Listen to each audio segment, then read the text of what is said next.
We've got our last session for the morning here. Not quite. There's one more afterwards.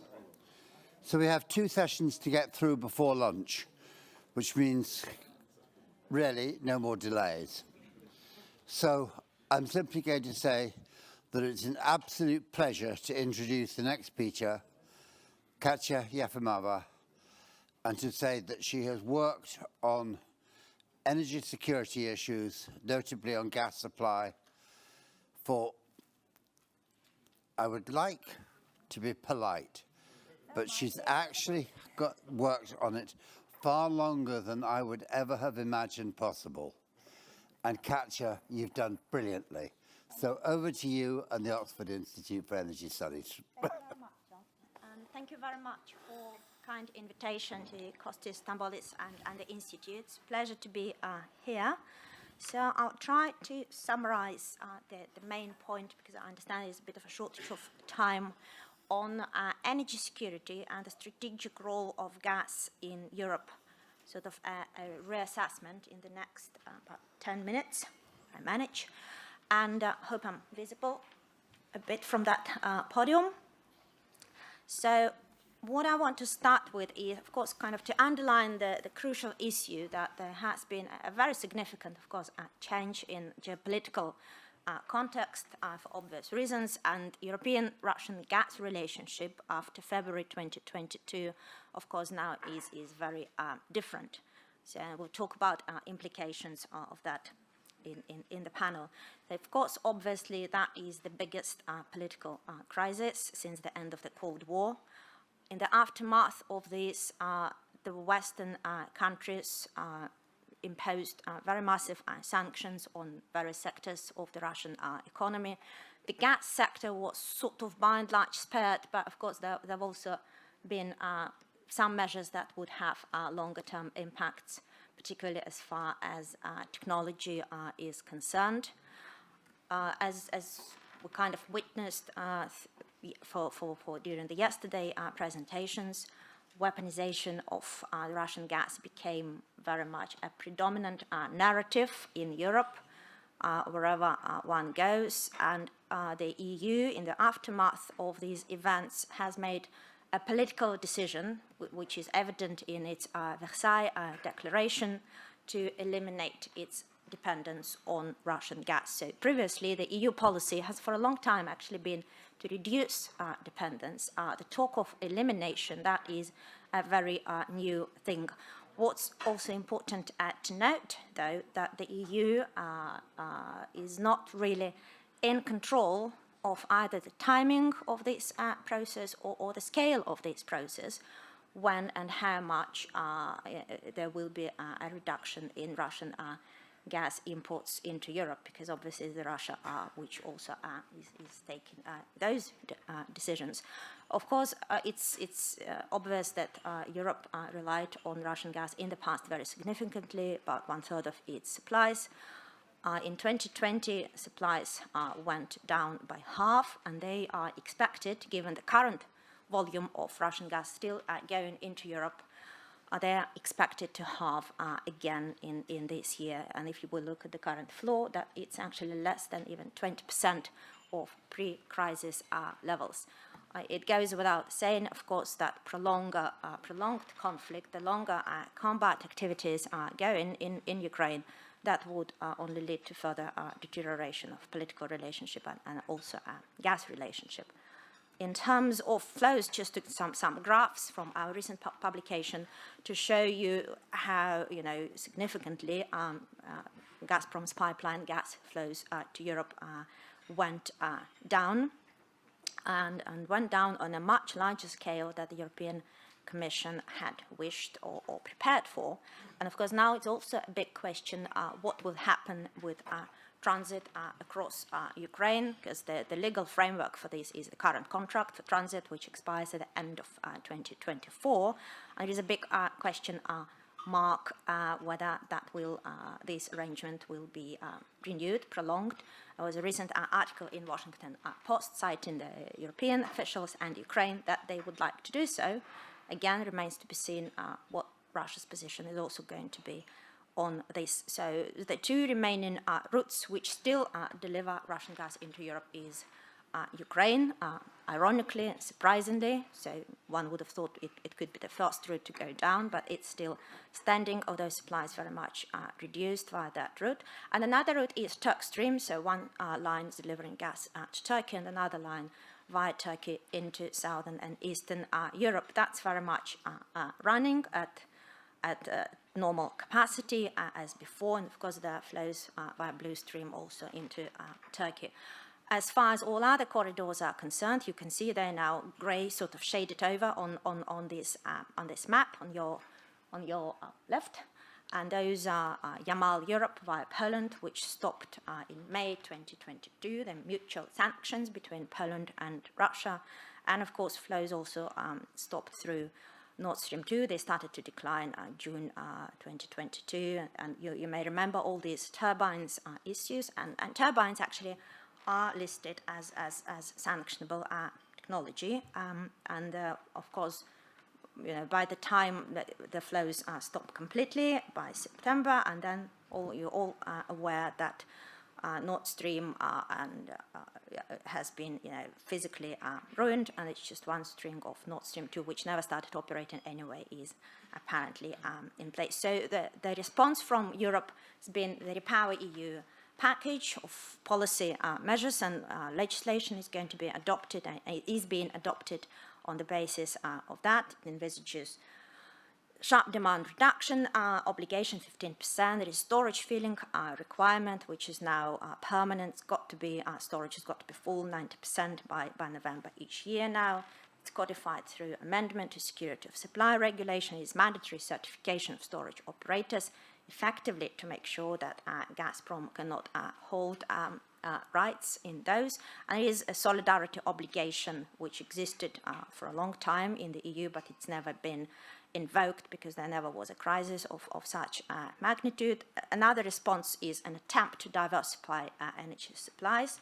So we've all seen that sharp additions in new LNG import capacity into Europe, and the Commission developed this joint purchasing platform mechanism, Aggregate EU, which it's been hailed as a success by the Commission, but I'd say it's rather modest. It's attracted about 10 BCM supply, which is not really huge. It's even lower that minimum storage requirement, 15%, which was required. And there are also other measures which look into longer term, which is acceleration of decarbonization. So replacing natural gas with hydrogen, but again, it's a much longer term story and does very little. Does nothing, in fact, to resolve the crisis in the short term or middle term. As you all know, of course, Europe, because of this crisis, went through massive spikes in prices in 2022. They spiked, they first increased to $70 MMBTU, which is very significant, and then further in August, September in 2022 to 100 because of all these events that I've mentioned previously. European governments responded with a lot of support measures, which total amount of support in Europe for consumers estimate 700 billion. It's a huge figure. By now, prices came down now to around $15, even less, I think, in the last few days. Again, that's kind of a temporary respite because still the market is very tight. There is no much gas where would come in additionally before sort of 2026, 2027, when the new LNG would hit European market. So it's very tight, it's very touchy, and prices would rise again later in the year, and that's what forward curves suggest as well.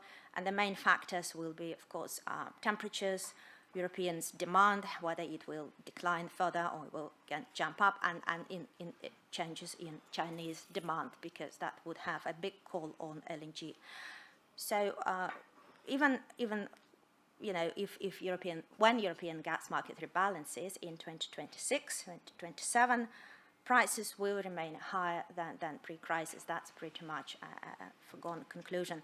Again, that's just kind of to show you the dynamic of prices on the left, and you see this recent decline at the end of this slide, and also on the right, the expectations for the forward curve, which is slightly less than before, but still quite significant. In terms of volumes for the crisis, again, Europe has been lucky with weather. That's been a very big factor why the winter was relatively painless for Europe, although expensive, as I've just said. It was able to compensate lost volumes by increased LNG imports and decreased demand.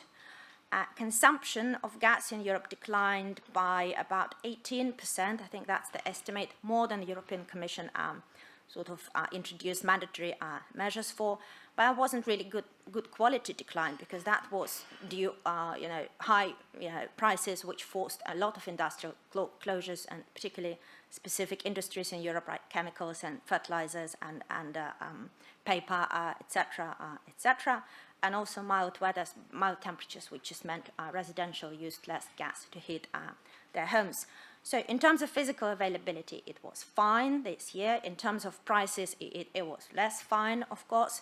But one shouldn't be complacent, because of course, there's next winter ahead of us. It could be, it doesn't have to be, but it could be more difficult if more Russian supplies are lost. The region which would be particularly badly exposed, well, actually would be not Southeast Europe, but Central and Eastern Europe, and that's Czech Republic, Slovakia, Austria, and Germany, and Hungary, because of infrastructure constraints that would make it impossible to attract significant amount LNG needed, even if it is available in the market. And those infrastructure constraints, although being addressed and being resolved because of new LNG terminals additions and interconnections, that's going to be too late for in that time frame. So what I'm saying, that Europe could have a couple of more tough winters, depending on lots of factors. And a legal point to make here is, of course, that conclusion of solidarity agreements, where member states take a commitment to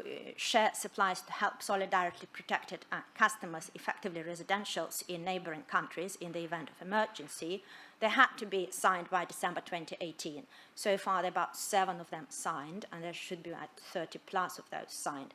And it still has the year, half a year now, to sign more between member states to help, but it's going to be very important, and it still could be a problem. In terms of volumes, you see that in red, the redder the color is, the more gas demand European countries lost. You see Southern Europe is sort of in high red, so it lost more demand in terms of percentage on average. No alert, union alert that would trigger this mandatory demand reduction was necessary, because the consumption was lower than planned anyway. It could be triggered next year, the subject to various conditions. Effectively, it's the Council takes the decision if there is qualified majority vote for that among member states. The Commission only has the power to propose it, and then the Council will vote in favour or not, or in other event, if at least 5 member states declare national emergency. In that case, it would be also invoked if, again, there is a vote in the Council. That could be very contentious, by the way, because it would mean that member states would have to decide who to cut gas to, which industries, which companies. They also would have to manage cross-border supply chains, and because it's a solidarity obligation, it's one of measures that would have to be done in line with solidarity principle, which is now, after the judgment of the EU court between Poland and the Commission, is actually a legally justifiable principle, which creates rights and obligations, and member states would have to do it if it's invoked, and then if they don't, there could be quite a lot of litigation on this. So what else Europe did to finalize, it managed to attract a lot of LNG from the global market, because it was able to pay more. Unfortunately, in the process, it priced out poorer Asian countries in the world, such as, say, Pakistan, for example. And majority of this extra gas came from the United States, from Qatar, and actually Russia, ironically, also has retained an important role in supplying LNG into Europe. In terms of infrastructure, I just want to show you that the map kind of keep updating to add all these extra dots of LNG which is being built or being planned, and you see there's a lot of additions in Germany, now in Italy, France, and also in Greece, where quite a few terminals under planning, as of course, and as you know, way better than me. Storages, important point, storages are on a good level now. Europe has been able to refill it, not in the least because there was this legal obligation to reach certain amount of gas in storage by beginning of last winter. The downside of it, of course, it has paid very high prices to get this gas into storages. It's going to be a bit more difficult, or could be significantly more difficult to fill storages again if Europe, for whatever reason, loses remaining Russian gas supply. So then it really depends on how much LNG it will be able to attract, and also how European gas demand is going to behave. Does it continue to go down, or in response to now quite low prices, still high, of course, than pre-crisis, demand will pick up again and put pressure on that. So it remains to be seen. Short-term and longer-term outlook, sort of an upshot and conclusion. The good thing is that Europe has passed through this winter, but there could be, but it doesn't have to be, it may not be even the most likely scenario, there could be problems next winter, particularly for the Central and Eastern European region. It remains to be seen how well solidarity measures would work and whether they will be agreed. But in a longer term, past this sort of post-crisis years, Europe's dependence on imported LNG would decrease dramatically, and it would have to compete very fiercely with Asian countries because they have no other choice. They would have to pay top dollar, top euro, whatever you like, in the next few years. Prices could go sort of low and higher, but it's clear that it's going to be very volatile because of the tight market. And even when market rebalances by 2026 with extra LNG, prices would decrease. That's logical. Still would be higher than pre-crisis, and that, of course, an important question, what impact it will have on European industries, on those member states which have significant industrial activity left, and for how long they're able actually to withstand that kind of level of prices. And sort of to conclude, really the final slide, John, is that to stress the point that Europe actually doesn't know now how much natural gas it will need before 2030, and particularly after 2030, because all the scenarios which are compatible with net zero, they suggest a decline is just differences in the speed and kind of trajectory of that decline. And that's kind of refer back to Charles Linus's point that actually in Europe gas demand is declining. It's just no one is sure about exactly for how much and on what trajectory. And that's important because that, of course, this factor is decisive why long-term contracts are having difficulties being signed. No one really wants to sign contracts for anything beyond than 10 plus years. And without those contracts, there would be no new generation in LNG, and that's kind of a conundrum between European suppliers and importers, and that's this question of European energy transition and the impact of it on the European balance. I think with that, I'll just slightly more, sorry, John, but thank you.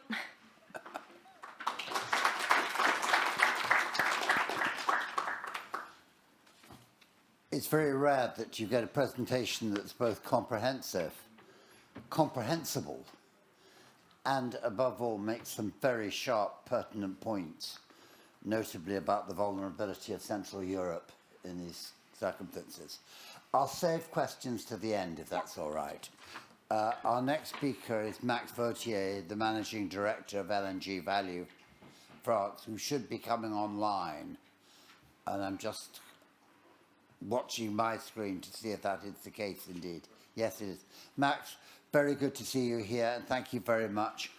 Long-time experienced LNG trader working on LNG infrastructure. Over to you. Thank you very much, John, for the introduction, and thank you to Kostis for the invitation. I would like for my short presentation to concentrate on 4 observations. First observation is that a reminder of what happened in the critical period of 2022, that LNG has played a key role in replacing Russian pipe gas, and ensuring gas supply to the Southeast European region. The terminal of Revithoussa, in particular, extended with an FSU, has operated at full capacity, supplying the Greek market, but also the Balkans market. Overall gas imports in Greece have increased by 11%, despite a fall of 19% in domestic consumption. And exports to the Balkans from Greece have increased fourfold to 2.5 BCM per annum, which is very considerable. Now, LNG imports during that period have drastically reduced the dependence on Russian gas, which was previously at levels of 88%, for example, in Bulgaria and Serbia. And we are now overall to levels below 50%. Also, LNG has brought a diversification of sources of supply. LNG imports in Greece have been mainly from the US, 51% in 2022, but also from Algeria, Egypt, Nigeria, and Oman. So it's quite a diversified supply. And LNG has also made possible, and this is very important, I think, a connection of the regional gas market with the worldwide gas market. Up to now, LNG was a relatively small portion of the consumption in the region. Now that it has become a major portion, the connection with the worldwide markets is now completely apparent. The second observation is that the Greek and Balkans gas demand have triggered a flurry of new terminals, in addition to the current Alexandroupolis terminal. You have the Origa gas, Mediterranean gas, Thessaloniki, Alexandroupolis expansion, which overall represent, if they are all built, 25 BCMA. Which is very important if you consider that the demand for the whole region is of the order of 30 BCMA, although this figure can be discussed and we can discuss further, but so it could be a considerable percentage of the demand. And in addition to that, as you know, there have been also imports, and there will be imports through the Turkish existing terminals. And there are also projects in Albania and Montenegro. So overall, this means that LNG could play a very significant role in the coming years if part of these terminals even are being built. The third observation is that there are a number of challenges to develop all this LNG plan. First is the infrastructure. The terminals, of course, is one, but the capacity of the pipelines, of the transmission, will need to be increased dramatically in order to enhance the north-south corridor. So that is something which is being addressed at the moment, partly, but will depend also on the commitments which are made by the various parties and off-takers on a long-term basis. This is very important, considering that up to now, LNG previously was mainly on spot short-term deals, and that now there will be a need for commitments on the longer term. There will be obviously a mix between long-term and short-term contracts, but because of the need of investments in infrastructure, the proportion of long-term contracts will have to be very important. The availability of FSRUs is also a challenge. There are, of course, a lot of projects in Europe which have already made commitments with FSRUs. So the existing stock, let's say, of FSRU vessels immediately available is diminishing. And if one wants to build new FSRUs, this will be very costly and will take, of course, more time. What is interesting is to note also that in the financing side, of course, the EU financing will be difficult for gas projects. And also in the bank financing, the project financing, there will be the necessity for long-term contracts to be signed. So that will become quite crucial. But what is, let's say, positive is that there have been cooperation in the region for investing into infrastructure, such as, for example, in Alexandroupolis, where there have been investments from Bulgaria, joint investments between Bulgaria and Greece. So on the equity side, it seems that there could be also cooperation for investing into terminals and potentially also on the infrastructure on the pipeline side. My fourth observation is that if these challenges are overcome, LNG will play in the future, in the medium term, an increasingly strategic role as follows. First, of course, LNG will provide a stable baseload supply to the region for a large portion of its needs and provide security of supply over time. Secondly, LNG will connect permanently the regional gas market with the international gas LNG market and virtually with Northwest European market. So therefore ensuring competitive prices. This competitivity will be also enhanced by the volumes, the sheer volumes which will be contracted from the region, which was previously a very small market at the global level, and which now becomes a significant player, let's say. The third point is that LNG will enhance the advantage provided by the region's geographical position at the crossroads of major LNG routes through the Suez Canal, and also at an equal distance between two of the major suppliers, which are the US and Qatar. The fourth point is that LNG will allow the region to benefit from the development of regional gas reserves in Southeast Med. And this is Egypt, Israel, and Cyprus, of course. The fifth point is that LNG will provide storage capabilities thanks to onshore and offshore floating terminals, FSRUs, and FSUs, in order to address short-term and peaking needs, but also long-term and strategic storage in the region. The sixth point is that LNG will contribute to the development of regional liquid hubs and exchanges to address a unified regional gas market. And finally, the increase of cooperation in the region by way of joint purchases, joint projects, and infrastructure storage will be also a key point. So in conclusion, LNG has played a major role during the critical period of 2022 by filling the regional supply needs.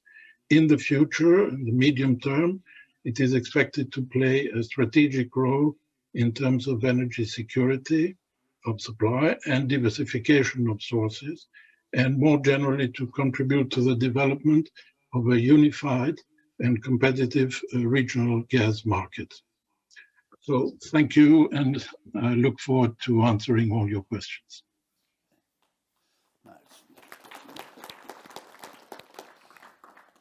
Thank you very much. Once again, as an overview and an assessment of LNG, extraordinarily useful.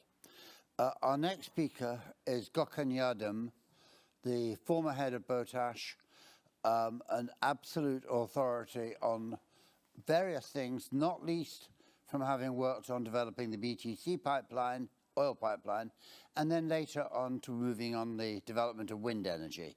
So Gökhan, over to you. Thank you, John. Ladies and gentlemen, energy independence is a very important issue for the countries, and Turkey followed the same path. So that's why we developed and we introduced the natural gas into the energy portfolio of Turkey. That's why we developed the renewable energies. Now, Mr. Yiğit Güden explained you, we are started to introduce the nuclear power plants. So that's why Turkey started to sign different natural gas agreements from different countries, because of the diversification of the sources are very important. After the shale gas revolution, while importing natural gas from different countries in pipe gas, it increased number of LNG terminals in accordance with changing energy policies, and increased its send-out capacity with 3 new FSRU terminals before the Russian-Ukraine crisis. Approximately 50 of the peak natural gas consumption experienced by Turkey is at a level that can be met by LNG. In addition to 2 FSRU ships belong to Turkish private and public sectors, and efforts are underway to purchase a new FSRU for Salros LNG terminal. There are 2 underground natural gas storages in Turkey today.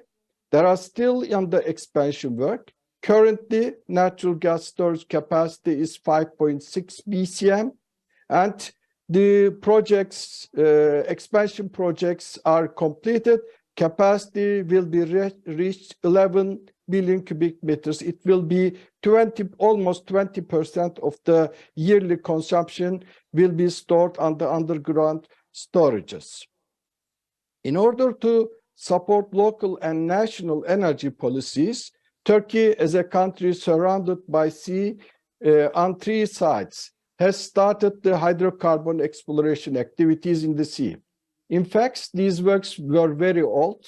However, the desired results could not be obtained with foreign oil companies, and it was very expensive, as we know.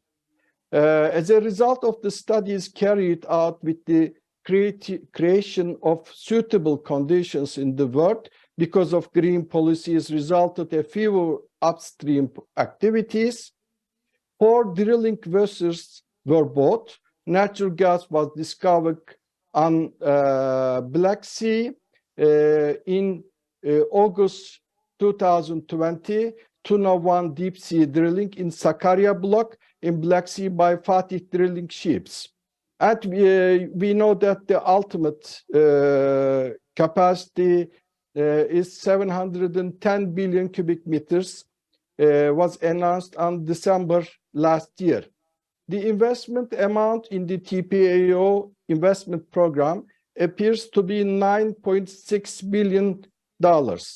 In a very short time, 32 months after discovery, the project was ready for commissioning works of onshore facilities on 20th April this year. Phase 1 works will be completed at the end of August, and when it is completed, 10 million cubic meters of gas will be delivered to the system per day. Then phase 2 works will continue, and 40 million cubic meters per day will be delivered to the system when it is completed in 2026.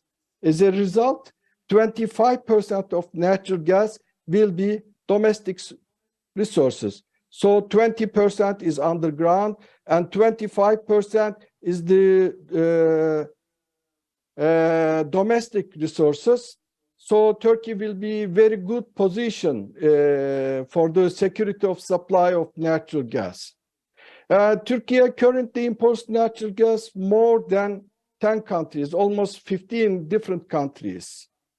Most recently, you know that with 1.4 billion cubic meters of LNG natural gas purchase agreement was signed with Oman for 10 years. So many various projects have been developed in Turkey regarding the transmission of these resources to the West and Balkans. Turkey did the first of these projects with Greece. The long-term agreement with this project has expired, but gas export to Greece on a monthly spot basis continue from time to time. Meanwhile, we know that the Turkey, BOTAŞ, and Bulgargas signed a gas not purchase, but to use the Turkey's LNG terminals. So Stranca-Malkoçlar entry point was tested last year in April, and in line with the agreement signed with Bulgargas and BOTAŞ on January 3, envisaging the delivery of 1.5 BCM natural gas to Bulgaria using existing LNG terminals for 13 years. Natural gas, as we all know, is delivered to the Southeast European countries via both the Turkish Stream and TANAP pipeline going through Turkey. It is possible that the natural gas coming to Bulgaria with the existing entry point shipments may be extended to North Macedonia, Serbia, and Hungary. In future stages, even possibilities show that gas can go as far as to Ukraine. As final word, Turkey did not experience any problems in natural gas, which has a share of 30% in primary energy resources in particular, neither in the Russian-Ukraine crisis nor in the aircraft crisis between Turkey and Russia in 2015. It has played and continues to play an active role, not only in its own supply, but also in the supply of natural gas to its neighboring countries. Thank you for listening.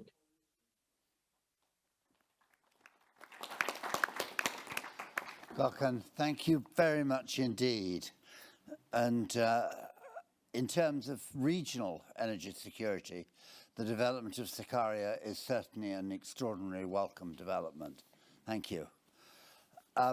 Our next speaker is Mr. Nikos Katsis, the Chief Officer of the Asset Management of DESFA. And I'm going to have to start saying that now that you're a live speaker, can you please be as short as possible?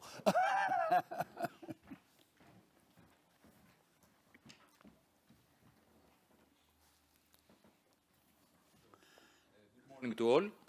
Yes, I will be shorter because many data and technical details about the Greek system and the mitigation measures that we have taken last year in order to to enhance the security of supply in the Greek market and in the Balkans have been already mentioned by the previous speakers. But I would like to give a few data in order to understand exactly what was the situation last year, 2022.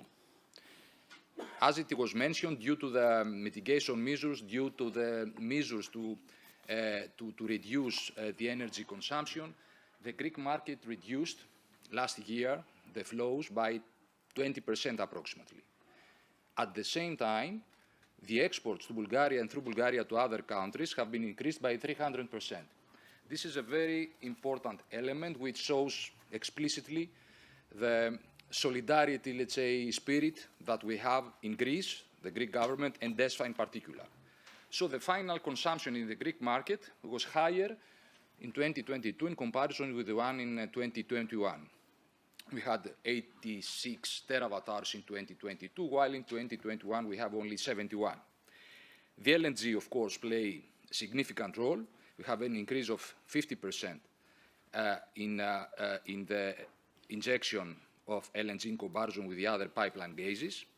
We unloaded in Revithoussa 78 cargos in 2022 in comparison with 35 only in 2021. And let's say the main supplier in LNG was United States. The same applies also for 2023, the first 5 months of 2023, but we have a lot of LNG this year also from Egypt. So what are, let's say, the main conclusions from what I told you up to now? Is that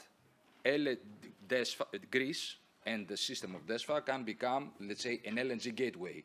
I don't want to use the term hub, but I would like to use the term LNG entry point to Europe. We are doing a lot of projects. I will give you the, let's say, the figures about the projects that we are doing. And there are many other developers that they are developing LNG terminals, as it was mentioned before. 5 LNG terminals. Revithoussa is already in operation for many, many years now. The FSRU of Alexandroupolis of Gas Trade will be operational by the end of 2023 in a very, very important timeline. We have the Origa Gas FSRU with a positive market test, as we know, and we are working a lot together with Motor Oil in order to implement this project as soon as possible.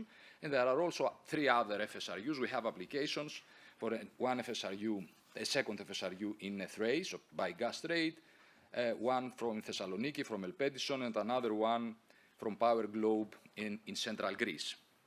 So all this together, if they will be realized, they will inject 20 billion cubic meters of gas per annum per year in the Greek system and from there to other countries, because this is the most important. Now we are talking about exports.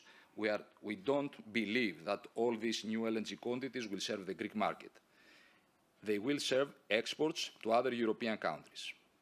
That's why we have already taken our measures, a lot of projects, compressors, pipelines, in order to increase the capacity, the export capacity by 12 BCM by 2025.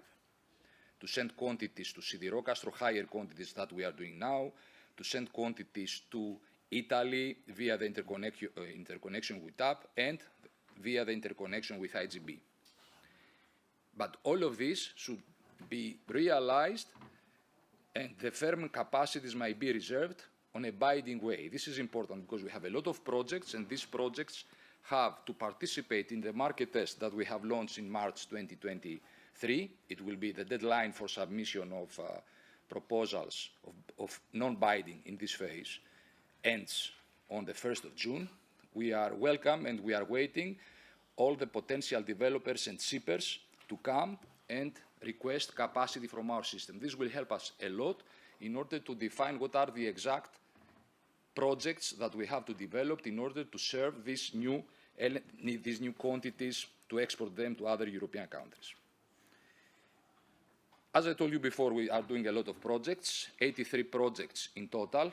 These projects are included in our 10 years development plan, 1.27 billion total budget, a lot of compressor stations to enhance the capacity to IGB pipeline, to enhance, in a few words, the capacity from south to north.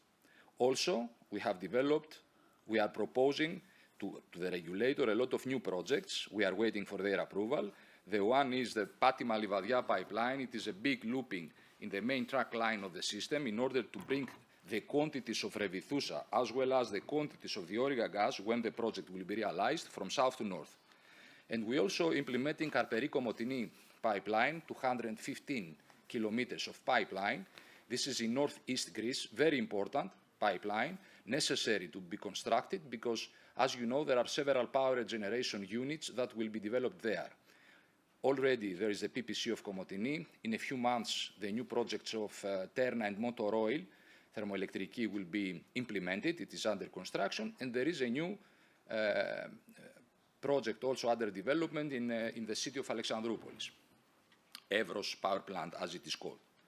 But except these vigorous, let's say, investments in pipelines and compressors mainly, we have also other smaller projects, a budget of 28 million euros, because we would like to promote also the decarbonization of the market, because in our opinion, this is also security, enhancement of security of supply. So we are promoting pyrolysis project. We are promoting new injection points, how to inject hydrogen, pure hydrogen, in our pipelines, especially in the area of West Macedonia. And of course, we are trying to protect the environment. We don't want to vent CH4 emissions directly to the environment. That's why we are trying our new compressor stations to have the ability to not to vent CH4 emissions during the starts and stops, which is a significant emitter in our system. And as I told you before, security of supply is not only the pipelines and the compressors, but also to go to the decarbonization period. We are constructing now in West Macedonia the pipeline starting from the area of Trikala-Imathias, south of Thessaloniki, up to West Macedonia, 160 kilometers pipeline. This pipeline is a 100% certified hydrogen-ready pipeline, a new one, and it is one of the first, probably in this length, the first pipeline in Europe that can transport pure nitrogen in the future. But except the new pipelines, because it is a reality that all the new pipelines that we are constructing and the compressor stations that we are constructing, they will have the ability for the compressor stations at least to compress a mixture of 20% hydrogen and 80% natural gas. This is very important as well in order to utilize our system also with hydrogen. But except from that, we are doing a lot of studies in order to be sure that our existing system, because, okay, the new systems is easier to construct them with the new specifications in order to transport hydrogen, but the existing system needs modifications in order to do that. We have done a lot of studies. We know that up to 10% hydrogen, our system is very reliable to transport hydrogen, a mixture, 10% hydrogen, 90% natural gas. And we, of course, identify, and we have included in our development plan, the necessary investments in order to upgrade our system, to buy new chromatographs, to change line valves, to check the seals of our valves, and so on. So this study is already implemented, and the cost for this upgrade is already included in our 10 years development plan.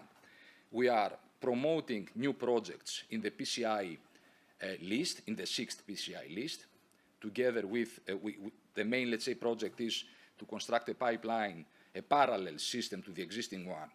And this is in close cooperation with Bulgatrasgas as well in order to send hydrogen from south to north. And finally, we are co-founders and we are participating very actively to European Hydrogen Backbone because we believe that this is the best solution in order to introduce hydrogen in the systems, to have a separate hydrogen system in order to feed customers directly as they are doing in small scale in other European countries. And finally, about biomethane. Biomethane will not solve the problem of the security of supply. It is very important, though, because it is easy to produce it. We have the knowledge. There are many biogas plants already in the Greek territory. Our shareholders, they have SNA, Menagas, and Flaxis have significant experience in biogas and biomethane production. And that's why we have started a close cooperation with two main biogas players in Greece, the company Polyeco. It is a waste management company with a lot of experience how to collect the wastes and how to convert them to biogas and then to biomethane. And Ergo Planning, a company based here in Thessaloniki, who has participation in two biogas plants, and they know all the technologies how to promote biomethane. We are working with them. Now we are in the phase, we finished the business plans and all the necessary preliminary actions. Now we are searching, we are very close to buy the piece of land where our biomethane plant will be developed, and we are going to develop it vertically integrated, which means that we are going to gather there the wastes, convert it to biogas, then to biomethane, and inject it in our system with the scope, as a main scope, to use this biomethane in our compressor stations in Nea Mesembria, which is here out of Thessaloniki, and Abelia in central Greece, in order to use this and to make more green our, to enhance our carbon footprint. So these are the evolutions that we have in Greece, and I am at your disposal for any question you might have. Thank you very much. Nikos, thank you very much. And it makes it very easy to move on to Vasilis Georgianis. But before Mr. Georgianis speaks, I would just like to say about Nikos, thank you for telling us that gas is more than natural gas. It's also biomethane and the role that hydrogen plays. So thank you.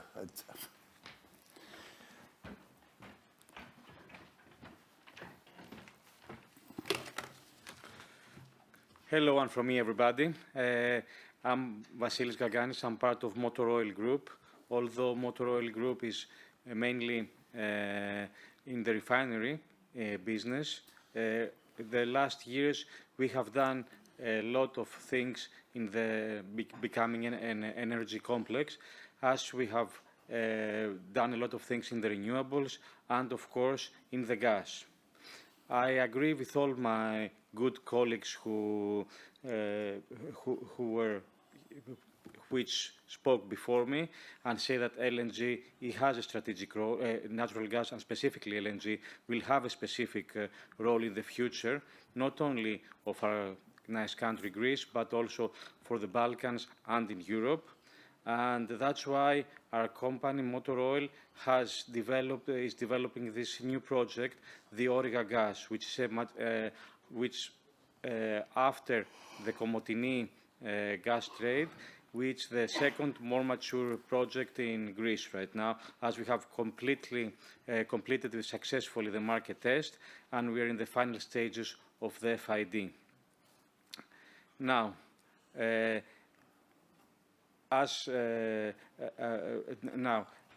let me tell you just a few words about our project, how it's developing. Our project is located in the southern part of Greece, very near Revithousa. It's in a secure location, ideal Metrosian condition. It's near the Motor Oil refinery, and it's very close to the natural gas grid.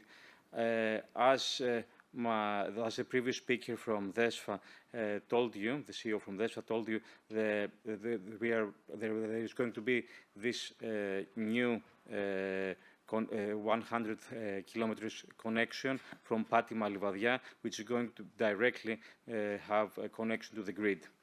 And we value very much this collaboration with DESFA. And we want to thank them for their help, and their support to our project. As I told you, we have completed the market test, and now we are in the final phases of the FID.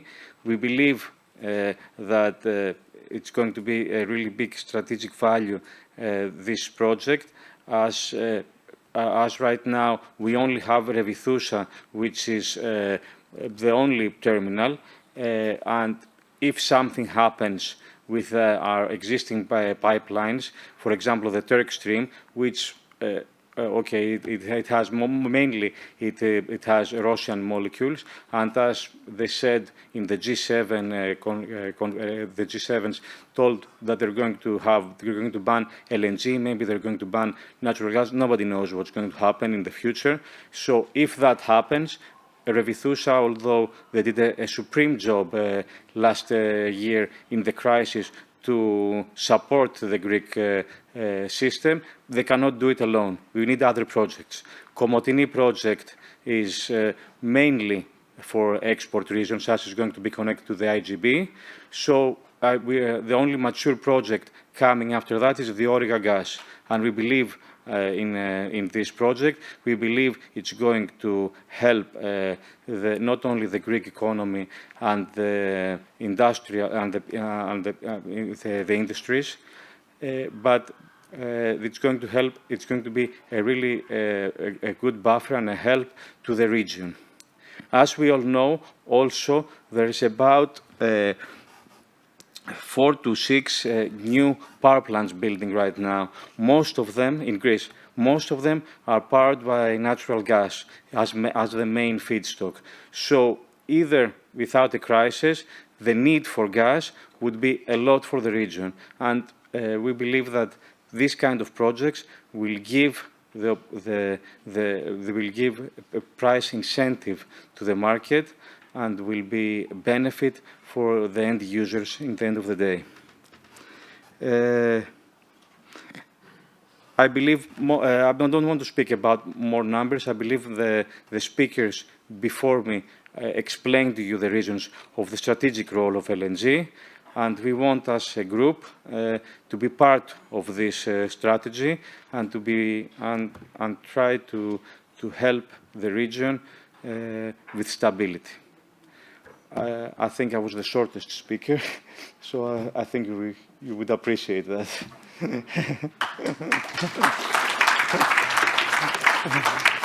Short, but very much to the point, and much appreciated for that. Thank you, Evaristo. We now have, I think, Madam Theodora Gorgieva from the interconnected gas pipeline between Greece and Bulgaria online, and I'm not sure if her presence has been confirmed, so I'm just waiting. Have we got any? No, right, she's not. Okay, then, Milan, can we ask you to go up to the microphone? Milan Zadravkovic of the Serbia Gas. I think one can say a country which has technical, strategic, and supply issues that I trust Milan will address. Thank you. Thank you, John. Good morning. It is always a pleasure and joy to be here and to try to exchange some thoughts, because always I see these events not a chance for make some reports, which, by the way, Stambolis group and team makes always perfect. So I will not bother you with the facts. I would like just to mention a few basic conclusions, remarks actually regarding the present implementation status of the major projects regarding Serbia supply. One is, of course, regional project interconnection Bulgaria-Serbia, which is ongoing in construction. It is expected that in October this year it will be finished and operational. This is very important because actually this project fully complied with the concept of the integration of the Southern Corridor, actually enables availability of the gas sources from the Southern Corridor region, as well as the LNG sources in Greece, present and incoming. So we believe that this project will actually contribute very much to the not only diversity but security supply. I believe I will get back to the issue of security supply, which is probably something more than we are technically speaking about, unfortunately, in the presence that we are living. The other project that I would shortly like to mention is the interconnection North Macedonia-Serbia, which is also recognized of the regional and European interest as well. This project is actually integration of the project that DESFA is performing with North Macedonian colleagues connecting Greece and North Macedonia. So it is in a phase still premature that is expected, I hope, soon to be finally to start to implement the feasibility study, which will be made jointly for the North Macedonian and Serbian territory sections. This doesn't, in my personal opinion, goes well in the sense of dynamics, and this is something that probably results on the major topic that I would like to address here. From yesterday and today also as well, we heard from several times and occasions the uncertainty about the role and the importance of the natural gas in energy strategy. So actually, We are not speaking about energy strategy of the particular individual nations, but we are speaking about regional or even more European, because we are in Europe here and we all belong to Europe. I very much support the addressing yesterday's from Dr. Moore, who recognized actually and openly expressed a little bit different opinion, and not only opinion, but as I understood, decision, how to treat the natural gas not only as a part-time transition option, but much more and much looking in the time, much more lasting. And this is something which we believe it's very important. We are facing actually with a few paradoxes. I'm speaking about the experiences. I'm also in charge for this, for example, for the implementation of the IBS project. Yesterday it was also mentioned bankability. Bankability, actually, as we know, each TSO or each country, if it nominates the importance of the pipeline that needs to be constructed, definitely is expecting that it's going to be co-financed and financially supported by the financial institutions. If we are speaking about the strategy, which, by the way, was, on my personal opinion, distracted in particularly in 2019, when the European Commission intended, driven by, of course, as we all know, geopolitical reasons, to underestimate the role of natural gas. The countries in the region and colleagues from DESFA, with whom I spoke also earlier, and Mr. Tomadakis, actually, we had the problem in the near past how to address this to the banks, because European Investment Bank or EBRD decided no more to finance the purely gas projects. So what actually is now happening? We are all happy by the phrase hydrogen ready. So it makes sense, but after all, one of the main reasons that we are needed to mention is because to try to find a way how this project can be accepted and financially supported. So I would do also in that sense, yes, we have the need because the entire region is lacking of infrastructure. This is what I always repeat every year when I address to the audience. It is really incomparable with the situation in Central or Western Europe comparing to the present infrastructure. So definitely we need the pipeline infrastructure. Is it now natural gas, tomorrow hydrogen, mixture, whatever, but the pipes are needed.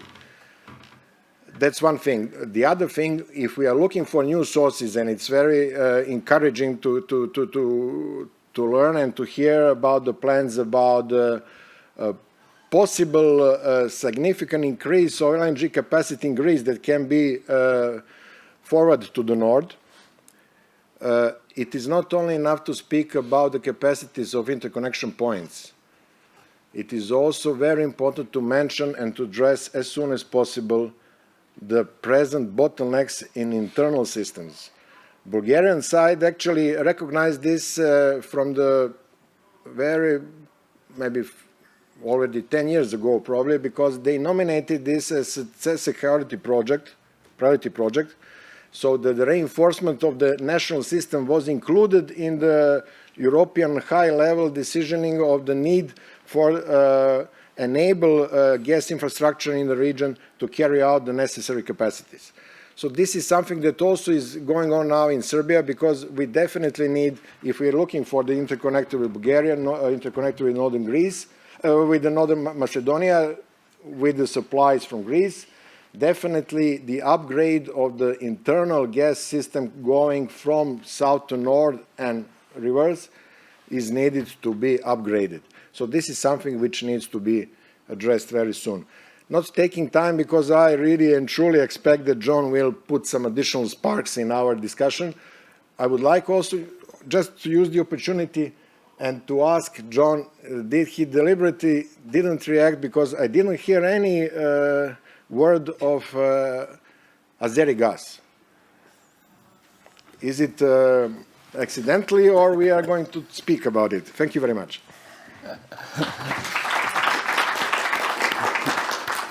Milan, thank you very much.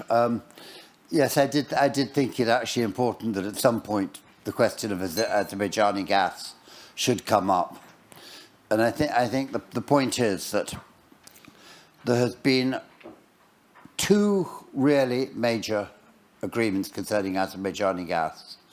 The MOU signed with the European Union in July last year, and the more recent agreement under which, shall we say, consideration is to be given to the supply of something between 6 and 9 BCM to countries in southeastern Europe from Azerbaijan.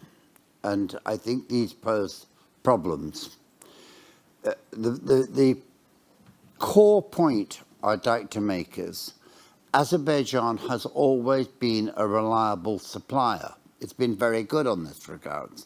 There's no reason to doubt its willingness to supply, and there's no reason to doubt its resource base. But I think there is every reason to doubt the time frames envisaged, and that bothers me considerably. When the MOU was signed, the initial feeling was this was an MOU for the expansion of capacity on the pipelines, namely the Southern Gas Corridor, to be doubled, with an implication it was to be done by 2027. What it now appears is that the Azerbaijanis are saying, and the European Union appears to believe it, that the actual output required to fill that doubling of capacity will be there as well. And as far as I can see, there is very little prospect of that being implemented. And we had the figures from Yurikalia Gulden earlier today. Azerbaijan is clearly looking to 4 particular fields to supply extra gas.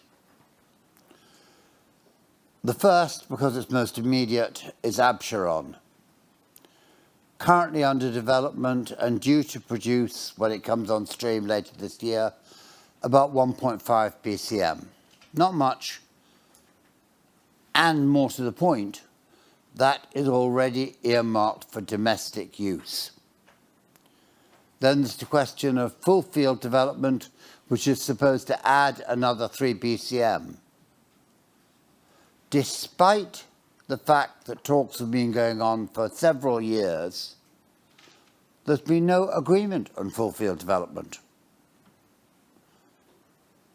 Even with Ukraine, with nothing else, you'd expect it to be something that would be quick, but it hasn't happened.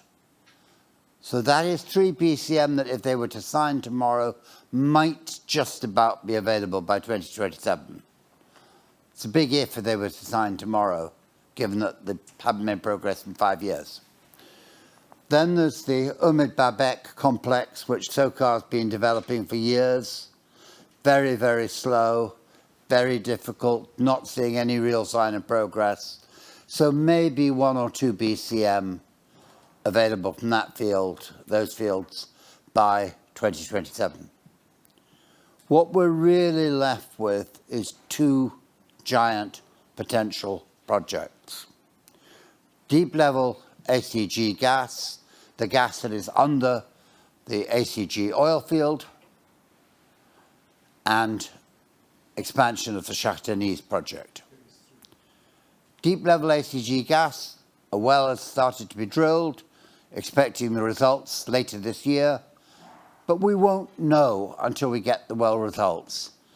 What we do know is it's technically very complex.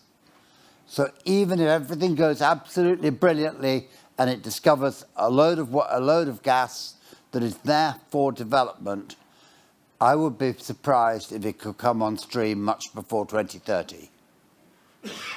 And then you have expansion of Shah Deniz.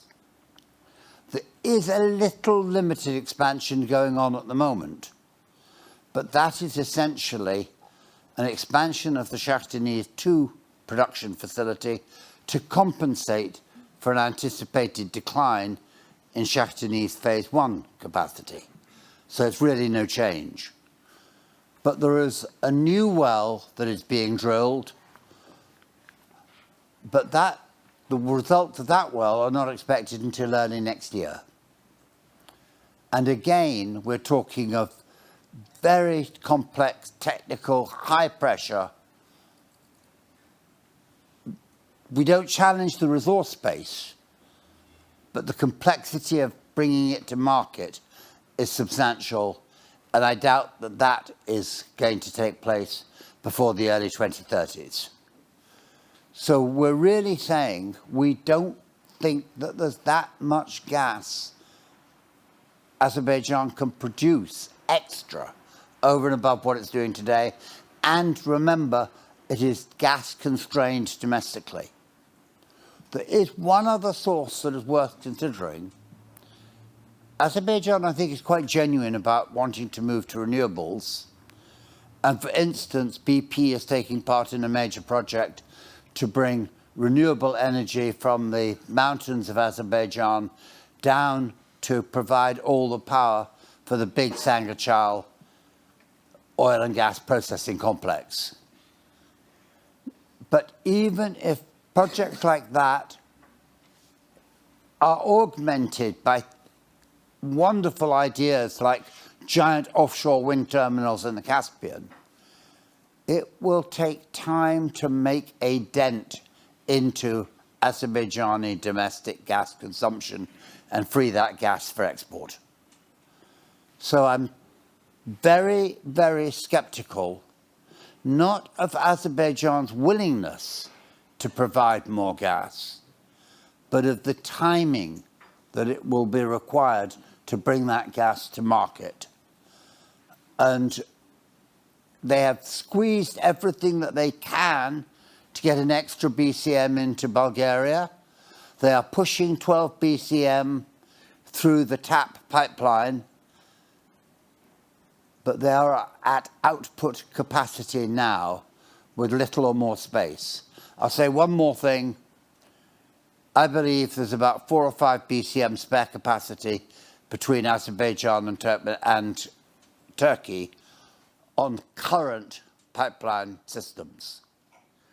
That could be filled by a project I've been working on for 2 years to bring gas that is currently being flared in Turkmenistan across and put it into the pipeline, serve Turkey, that at the very least, obviates the need for Turkey to import an equivalent amount of LNG, thus freeing it up for European consumption.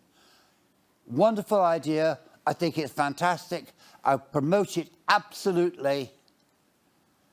If only one could get the Turkmens to talk to the European Union and Turkey about it. But getting the Turkmens round the table is an art that has proved so far beyond us. Stop. Milan, thank you for giving me the opportunity. Can we take 2 quick questions from the floor? Right, okay. Charles first and then gentleman at the back. And I'll take them both and then we'll get the panel to answer. Kadia, eventually the Ukraine problem will be resolved one way or another. Do you see any chance in the future of Russian gas coming back to Europe? And the question at the back.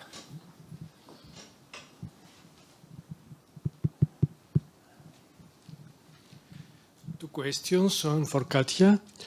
You mentioned that Germany would play a key role as a gatekeeper for passing important LNG further to the Central East European region. Germany will wanted to play the same role with the Nord Stream pipelines, but we have seen these pipelines to be blown from underwater explosions. We also know that they are exactly the same Central East European countries that had protested to the development of the Nord Stream 2 pipeline. So maybe Germany will want to play, but they won't be allowed to play that role. This, I would like a comment on that. And the second question for all of the panel is that the European Union decarbonization policy is phasing out the coal power plants. The nuclear power plants are either closing or getting older and not being replaced. The European Union also wants to phase out gas gradually. And the critical question is who is going to provide baseload electricity to Europe? And I have the feeling that the European Union energy policy is a complete failure and does not deliver for the people of Europe. I would like a comment on that. Thank you. Thank you. Who wants to kick off? Katja, you were asked first. Thank you. Thanks, Charles, for the question. That's, of course, a very big elephant in the room, and that is a question that actually being now sort of asked increasingly. I guess it's fair to say that, you know, most of wars end in negotiations at some point, sooner or later. And of course, the way how this is resolved and when it's resolved, whether parties will be able to find a solution everyone can live with, that obviously would set a tone for, you know, any role of Russian gas in Europe. My personal opinion is, well, of course, unlikely to see a return on a scale that, you know, Russian gas played before, quite clearly, at its heyday just a few years back. But again, it is possible to see that some limited return at the level that, again, it will depend on specific member states and specific European states, at the level they would consider is not endangering their security, because they've already, many member states have done their, and non-member states, energy community countries, have done diversifications efforts, and a share, probably a smaller share of Russian gas in their balances might continue for some time, but it's not going to be the scale as before. And an example of that, of course, we see very different responses to even now to Russian gas imports into Europe. Of course, there is a Versailles Declaration endorsed by all EU member states about eliminating dependence. But we see some member states which legislated to ban Russian gas imports into Europe, such a couple of Baltic countries, for example, I believe Lithuania, and I can't from memory which one another. And some countries, again, where there was this demand from Gazprom, based on the degree of the Russian government, to change to payment in rubles instead of euros. Some countries basically said flat no. Some countries continued to pay, and there was very ambiguous guidance from the Commission whether or not that violates sanctions. But actually, the written guidance is such that it's not a violation. So some countries took an advantage of that, and actually the bigger markets for Russian gas in Europe continued to take this gas, but some countries like Poland stopped. Poland contract was expired anyway. Bulgaria has so far said no, it's not important directly, but I understand by Greece, and various other countries. So everyone's response was quite different. And again, the legal point to make, of course, there are still legally binding long-term contracts between Gazprom and individual European buyers. Their fate in the next few years, whether they unravel or whether they will hold, or which one will unravel and which one will hold, again, will be a pointer to, you know, whether there will be actually an existing framework for continued deliveries. And then is this recent Gazum arbitration, obviously again a case in point where Finland decided to terminate, and depends how that plays out. So this on this point. And the second point, I'll just pass for the panel to comment, and then we'll come back. First, I would like to thank you about the question about the European Union. I believe that my personal opinion is that gas will be a bridge fuel for at least 15, 20 years. That's why we do believe in our project, in the FSRU project. I believe that. Of course, with all these power plants, that only in Greece we will have about 6 power plants. Now, the renewables can give some electricity, but they cannot, of course, they cannot the whole market. They cannot do all the market. So yes, I believe that the natural gas will be here for a couple of more years. I believe it's a bridge fuel, and the European Union will have to adjust to that. And I will add that as far as Greece, first of all, is concerned, 5 new power plants will be constructed, gas-fired power plants. The one is in performance test now. The other one will be implemented in 3-4 months. Big investments, huge power of this new unit, which means that these power plants will operate for many years from now on. It is true that the natural gas will be the bridge fuel in the future, and the European Commission didn't say something different on that. If you could just pass it to Milan for 30 seconds of comment, and we'll wind up the session. Thank you. In this 30 seconds, two major actually notices were already recognized. One was John's yesterday when he said it was good this winter because it was mild. Are we going to face a stronger weather, severe conditions, not only next winter, but in the future as well? And it has to do also with, Katja mentioned, one of the columns of the European strategy is solidarity. My personal belief, solidarity is favorable, acceptable, but it has limits. If each country faces with the problems on the local level, then we cannot speak further about some disgracing of the natural gas in the future. So I strongly believe that natural gas needs to be recognized, as we all agreed, as a bridge fuel in the future, and this needs to be said because it needs to be mentioned so it can be used in the administrative, or I always like the expression that is used on our ENA colleagues, which are always repeating that European Union is, unfortunately, or Commission is dealing with the energy strategy, at least for our region, on the academic level or academic approach. So thank you very much. Thank you, Milan. And I think with that, we'll end the session, but I want to thank the panel very, very much, including Max Vertier and Gökhan Yardim from doing it from outside. So thank you very much indeed.